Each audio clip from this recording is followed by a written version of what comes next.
Hello friends, welcome to my channel. This is Urmisha Patel. Today in this video, we are going to explore two string functions, find and FINDNTH function. These two are really important in terms of Tableau exam preparation. So let's understand them in more detail. For this, I'm using a bookshop dataset. From there, I have created this customer name and these are the records within that customer name. To understand these two functions, let's go with our example. Let's say I want to find a substring an in this field. So this function will check for individually at each record and see whether the substring has or not. If it has, then it will generate the index positioning of that particular substring within that string. So index positioning starts with number 1 and it always starts at the very beginning. So if I check for null, whenever you try to work with any string functions, it always give you a null in the result. It never give you any other numbers or something. Null will always be given a null. So let's focus on our second one. Here the Abraham in that A stands for the index positioning 1, B as 2, R as 3, A as 4, H as 5. Again A comes at 6. But if you check for this N, it's 7. It's for not for AM, it's 7. Then colon 8, S 9, T 10, A 11, C 12, and so on and so forth till the end of that particular string. So that's how the index positioning will be generated. So what this find function will do, it will check for the specific substring where this substring is. So let's say for the third field, we can see this in Wrangling, there is an here positioning. So let's see what this function would return in the result. For A, capital first 1, M, 2, E, 3, L, 4, I, 5, A, 6, colon as 7, W as 8, and A, 9. So this particular, for this particular record, it should give result as 9 in the result. So that is our expectation. Why? Because that's what our function working for. So that helps you to check for that whether a particular substring is there within the string or not. If yes, then it will give you the index positioning. But if not, then in that case, it will give you 0 in the result.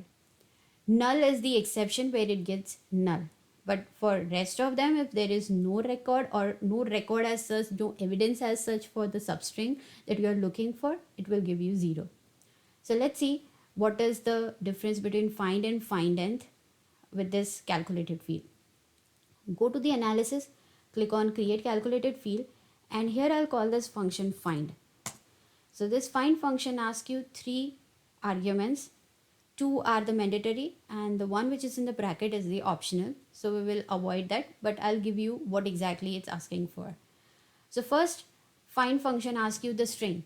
So for which string you want to check on or which particular string field you want to check on. So here we are using customer name. So I'll pass that particular string field, customer name, comma, the substring. Substring here is the AN. We are looking for this AN particular substring. So we'll pass that in a quote, comma.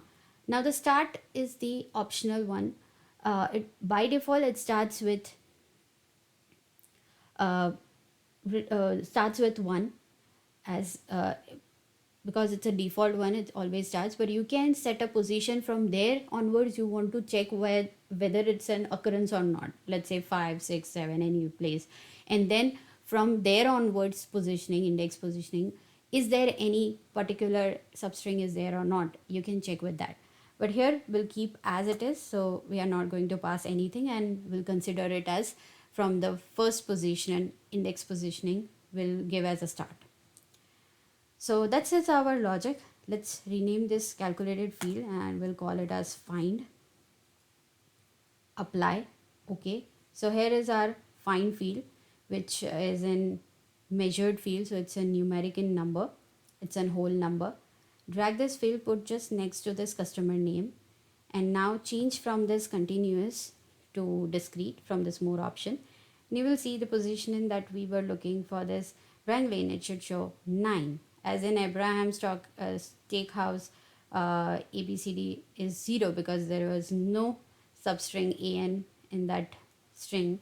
But here we had at the positioning 9, so that's what this particular function is giving in a result. For anesthesia, it starts with an itself, so it generates 1. But let's say if you check for one specific record, like there was,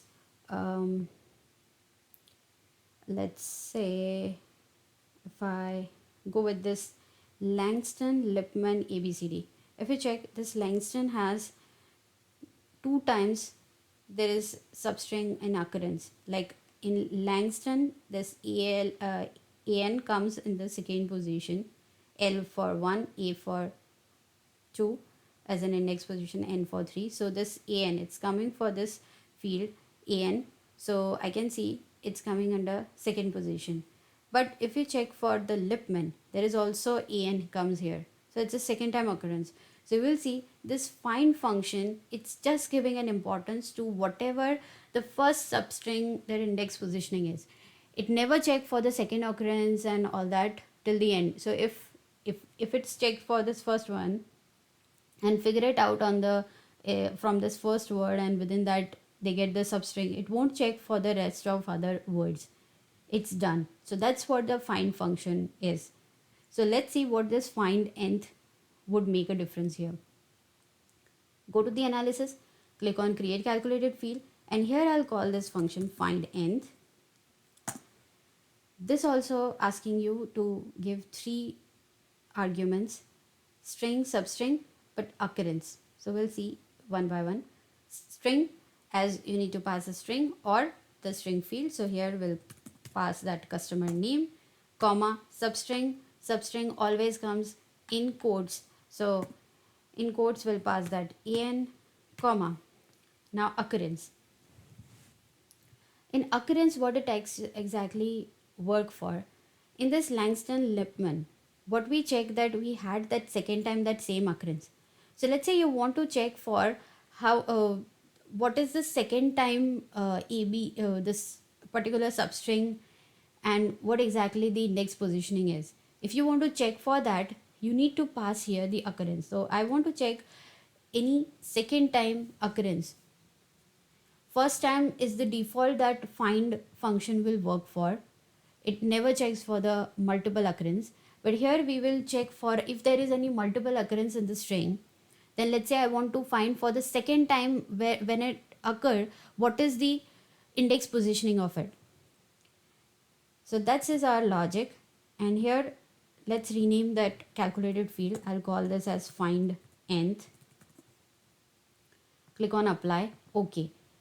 So what we should expect from this Langston is L1, A2, N3, G4, S5, T6, O7, N8, colon 9, L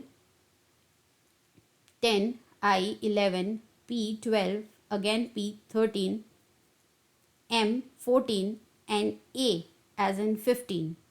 So here the find n should give us 15 in the result because we are looking for the second occurrence. So let's drag this find nth, which is also in the measured field. It's in the whole number.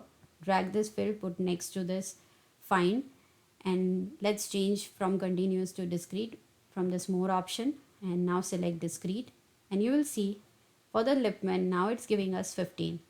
So that's the basic or the idea behind what is the second occurrence and what's their index number is all about.